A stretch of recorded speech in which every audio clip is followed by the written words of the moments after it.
So welcome to the Mal and Johnny Show, and Panto season is well underway. They're opening all around the country. And Johnny, we thought this might be a good time to look back at some of the Pantos you've been in and some of the things that went wrong. Oh, plenty of things went wrong, Mal.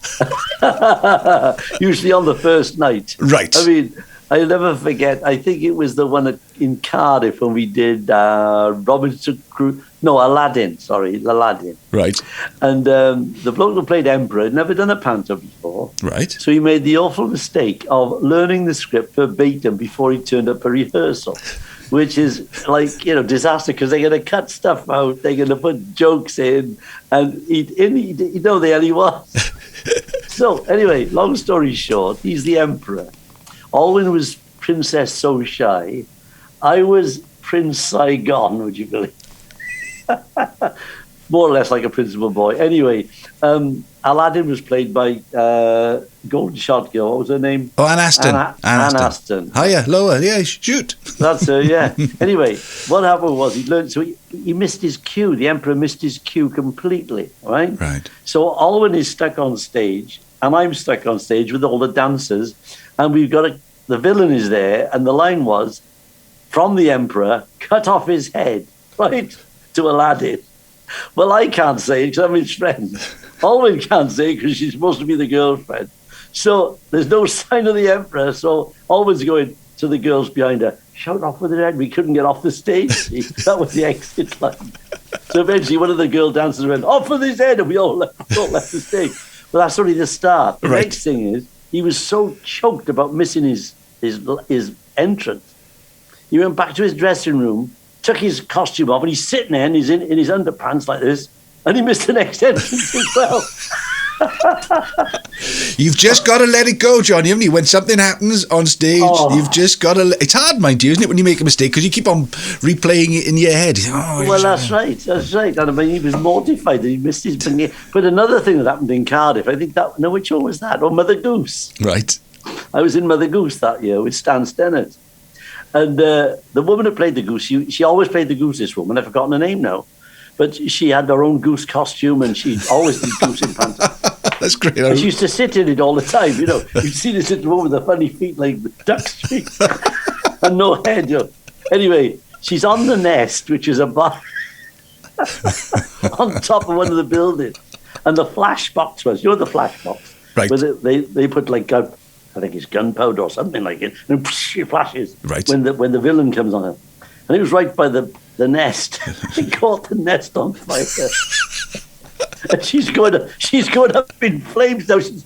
And Bryn Williams, who was in the show, I don't know if you remember Bryn. He used to be with the minstrel show. I love Bryn. He's a good singer, Bryn. Yeah, great. Comedian as well. He came up through the trap door from the stage with a fire extinguisher. Everybody thought he was in the show. Oh, some of the stuff. Another one that happened in Cardiff was, I think it was Stan. I wasn't in this band, though. I think it was Cinderella.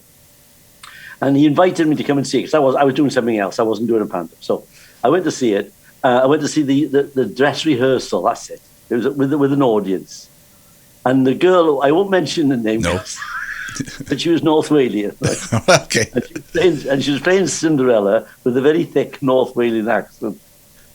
And she said, "Oh, Buttons, I'm so sad here in the forest. See, I don't know why I'm so sad, but," she said, "it must be the acting." Well, I just fell apart.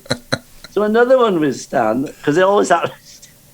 We're doing a panto, I think it was in Pontypridd, and the organist didn't turn up. Right. So we had a drummer and an organist. Right? So we got to start. The place is full of kids. Right. So Stan and Kerry, his son, are on the side of the stage, and the opening thing is the post-horn gallop. But the kids dance to it like that. So Stan and Kerry are going da da da da da da da da da da da da da da da, and they sing it and they dance into this thing. It was ridiculous. The show must go on. You were saying about You were saying about how many programs we did. Yeah, we did on a Saturday. We did 3 a week. Right. Yeah. And the thing is, you build up. If you're there for a month or so, 3 a day. Sorry. You know, the thing is, if you're doing a panto, it goes on for weeks, and there's a couple of shows, on some days.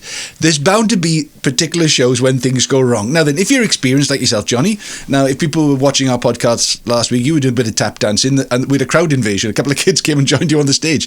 But you know what to do.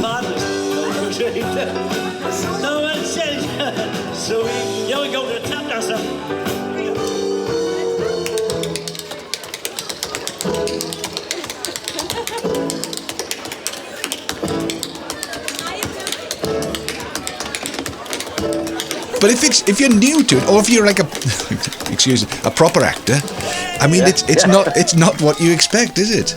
Oh, proper actors, you see, they don't ad-lib like us turns. You see.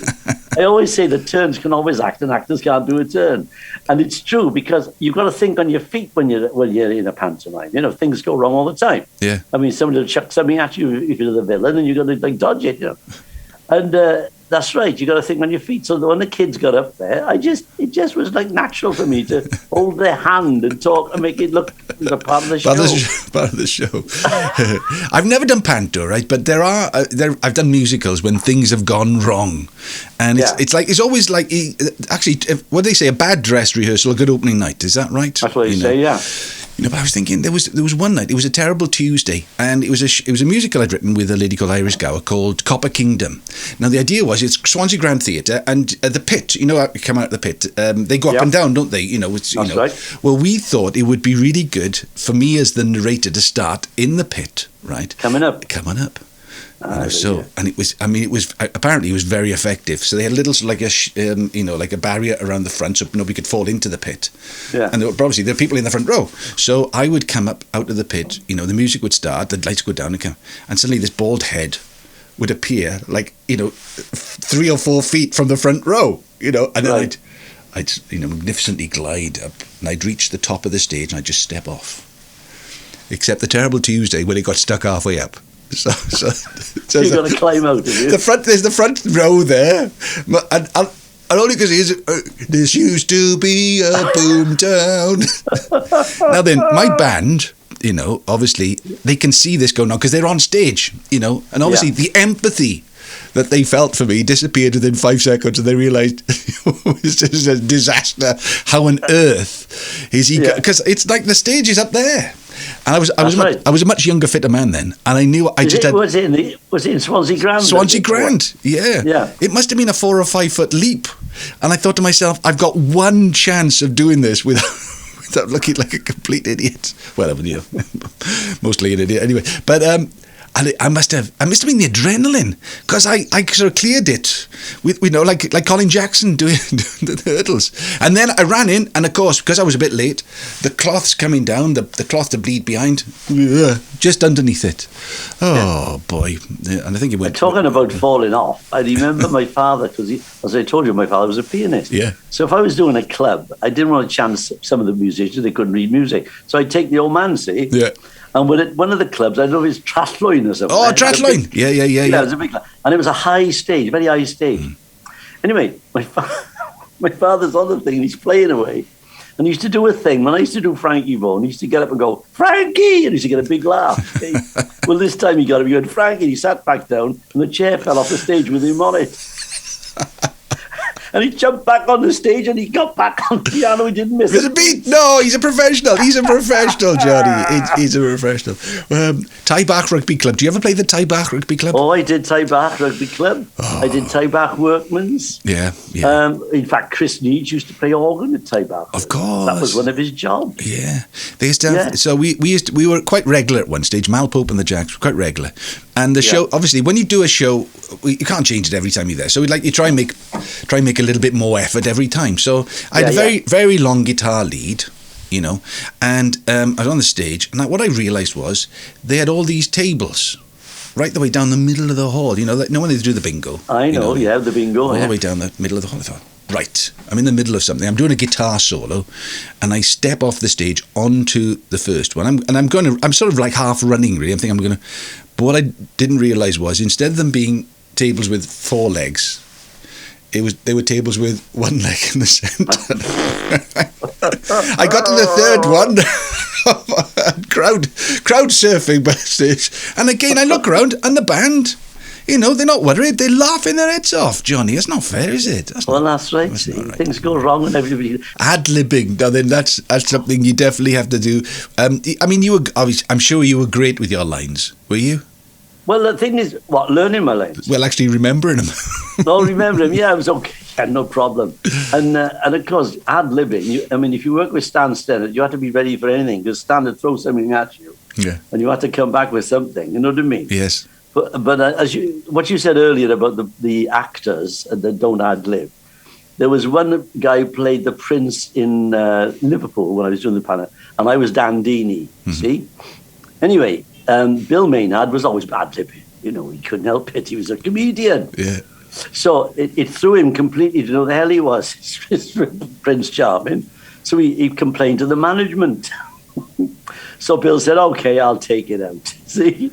So then he had a letter from this prince who was a bit prissy. He said, greater love hath no man than to lay down his joke for a friend. That's brilliant. Isn't that terrific?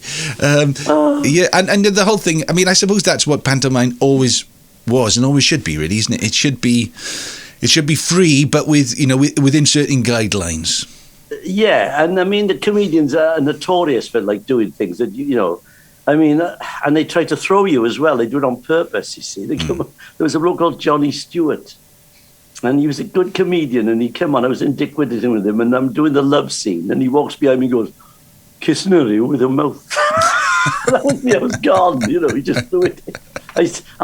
In fact, I got the needle, because it was a serious scene, and he'd screwed it up by saying that, Hold on, is a pantomime when it was a serious scene? Yeah, well, they always have the love scene, don't you, with the boy and girl, Yeah.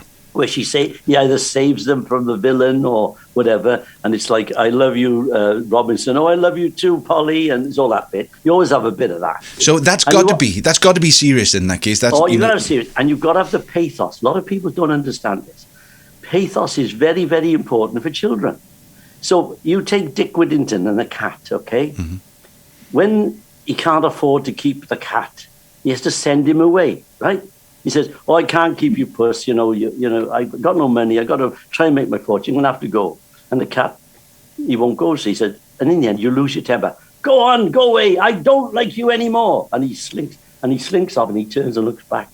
And the kids go, oh, you see what I mean? Yeah. But you've got to have the pathos to complement the comedy. Yeah, yeah. But comics only think of the comedy. They don't care about anything else. Because I always thought when writing musicals, you have to care about the character to care what happens to them. So you have to understand them. You have to get to a place where you feel for them. Because if not, if something bad happens to them, if the cat gets run over, you don't care. You don't care. It's the same with the TV thing. If you look into the drama, if you don't like the character or don't have sympathy or empathy with the character, it doesn't work. Doesn't work. That's right. You've got to have the pathos, you've got to have the comedy, and you've got to have the love scene. Always got to have the love scene. That's most important. Yeah. I remember directing a Welsh panto for S4C, and the guy who'd never done one before, playing the prince, he was a bit nervous, and he's got to kiss this girl, and I said, grab hold of her, for goodness sake. She's not going to bite you, I said, you should be so lucky. She's beautiful. Grab hold of her and give her a kiss. He was a bit tentative, So I said, well, I'll show you how to do it if you like. Johnny to the rescue. Oh, God. Just before you go then, obviously Panto's are opening. We wish them all the best, and we hope they stay COVID-free, because I know that a lot of them now, I was speaking to Kev Johns, who's in the Swansea pantomime. And, he's playing Damon, is he? Yeah, and he couldn't come to our DSA last week, the Swansea DSA, because they're in bubbles. Well, he's in a bubble. So they're bubbled. And I'm sure that's happening with all Panto, so we wish them well and stay safe and all of that. But I did see an advert for a film on Sky about the cinema in Carmarthen, Wyn Evans' mother's cinema, and I saw Alwyn what's it called? It's called Save the Cinema. It's on Sky. That's right, with Jonathan Price. Yeah, and I saw the trailer. I saw Alwyn. You saw Alwyn. She's a film star. Yeah, she's unbearable to live with now, is she? Oh, I tell you what, she's